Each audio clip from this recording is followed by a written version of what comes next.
Geographical Features and Prehistory of India. In this module, you will learn about impact of geographical features in Indian civilization, Prehistoric Age, findings on prehistoric implements, findings on prehistoric residential and industrial sites, findings on the use of fire and cave drawings, discovery of animal husbandry and farming in prehistoric age, stages of the prehistoric age. Human history has been influenced by geographical environment. Hence, let us take a look at the geographical features of India and understand its importance in civilization. India is surrounded by the Himalayas and the Indo-Gangetic in the north, the Deccan Plateau in the south, and the coastal region. The mountains preserve the safety and security of India, and fertile Indo-Gangetic plains led to the development of Indus Valley and Vedic civilizations. The Narmada River separates India into two, Malwa Plateau or Central Highlands and the Deccan Plateau in the south.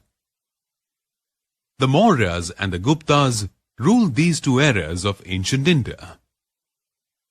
The Indian coastline is vast and stretches over 6,100 kilometers. The numerous ports on this coastline attracted the Romans as foreign trade was carried on only through sea routes in those days. Thus, these ports developed and became the cause for the rise of powerful kingdoms in the south, like the Pandyas, the Cheras, and the Cholas. The period before the discovery of the art of writing is called the Prehistoric Age, as there are no written records of this age for the study of history. Archaeologists have discovered that man in the prehistoric age was a nomad, and he indulged in hunting and food gathering. The relics of the hunting and food gathering man are available in Bhimbetka, Hunasagi, and Kurnool in India. Archaeologists have discovered the prehistoric implements made of wood, stone, and bones. Stone implements have been used to peel the skin and separate the flesh and bones of animals, to scrape the bark of trees, to cut fruits and roots, or, like axes, to chop down trees. Bones and wood have been used to create handles and use them like spears and arrows to hunt animals.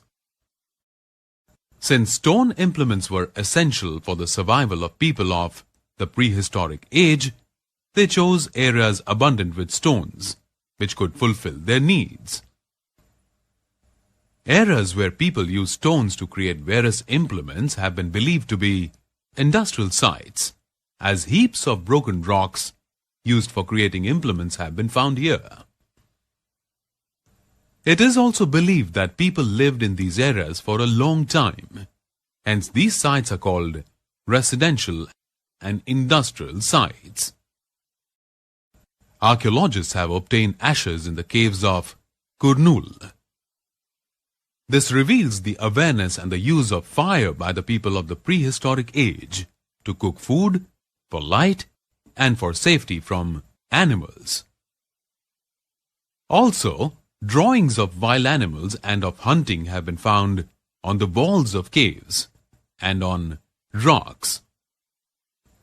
Even today, cave drawings can be seen in sites located in Madhya Pradesh, Uttar Pradesh, and Karnataka.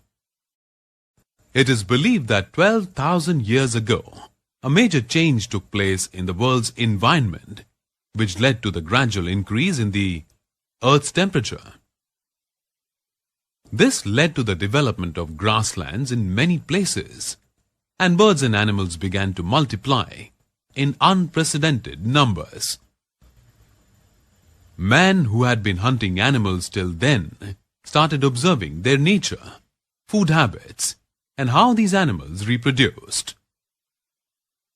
Gradually, man captured these animals and the practices of animal husbandry and dairy farming began. Along with animal husbandry, man also learned to fish in streams and lakes.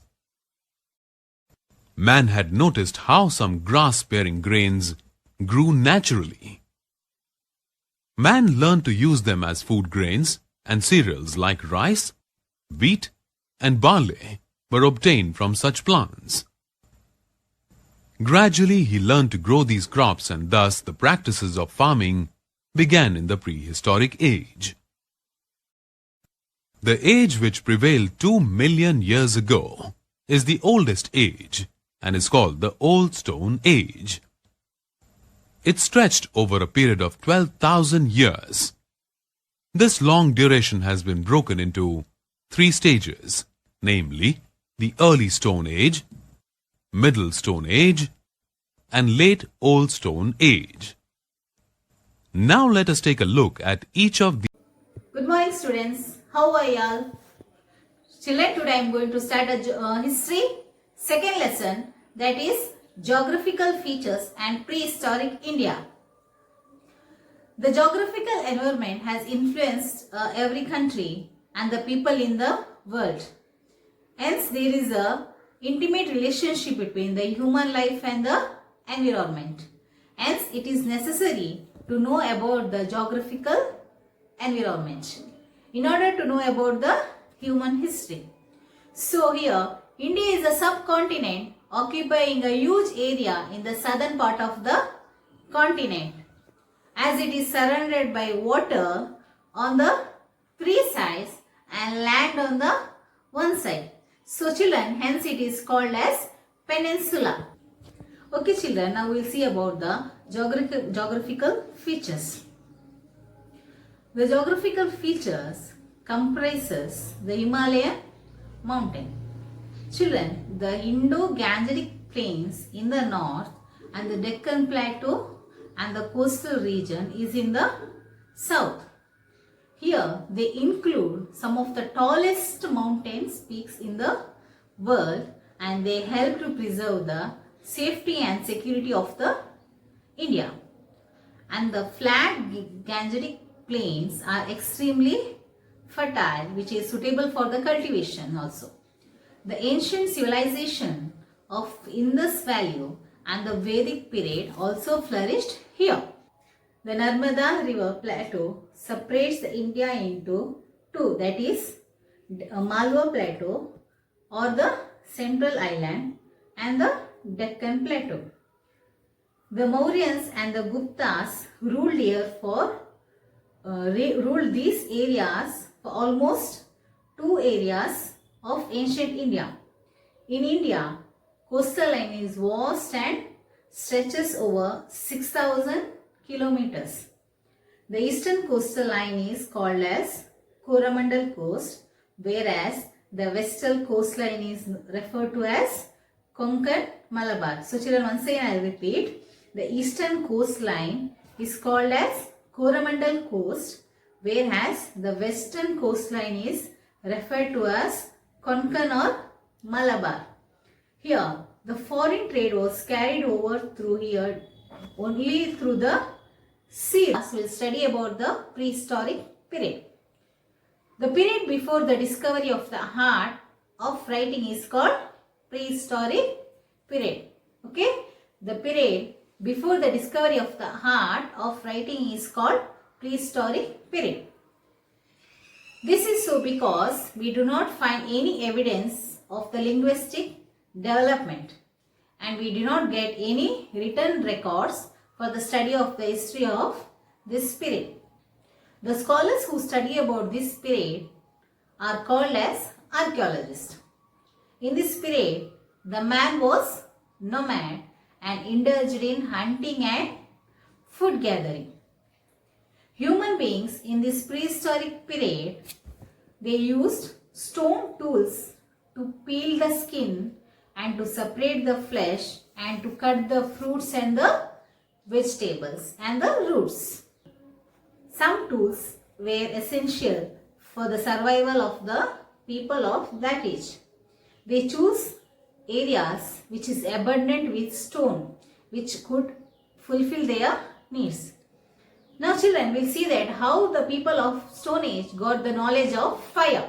Okay. Signs of ashes have been obtained in some of the caves. They reveal the knowledge of use of fire by the people of Stone Age. We can see some of the drawings in many caves in which people lived. And moreover, even now also we can see some such kind of drawings in many places such as Madhya Pradesh, Uttar Pradesh and Karnataka. It is believed that 12,000 years ago, a major changes took place in the earth environment. The earth temperature started to increase gradually. So women who had been hunting animals began to observe the nature for their food habits and the way these animals multiply.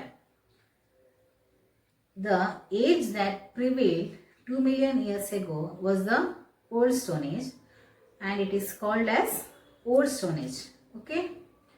The long duration has been classified into 3 stages totally, and the first one is the early Old Stone Age, and the second one is the middle Old Stone Age, and the third one is Old Stone Age. So children, here once again we'll see about the stages of prehistoric age. Okay, there are mainly 3 stages in the prehistoric period. That is, first one is Old Stone Age, second one is Middle Stone Age, and the third one is New Stone Age.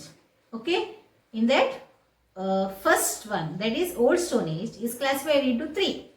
Okay, we'll see which all are there. The first one is Early Old Stone Age, second one is Middle Old Stone Age, and the third one is Late Old Stone Age. So children, I hope you all have understood the lesson. After this video, a link will be sent to all. Please open that link for the reference. Okay, you can also refer the textbooks. Thank you children.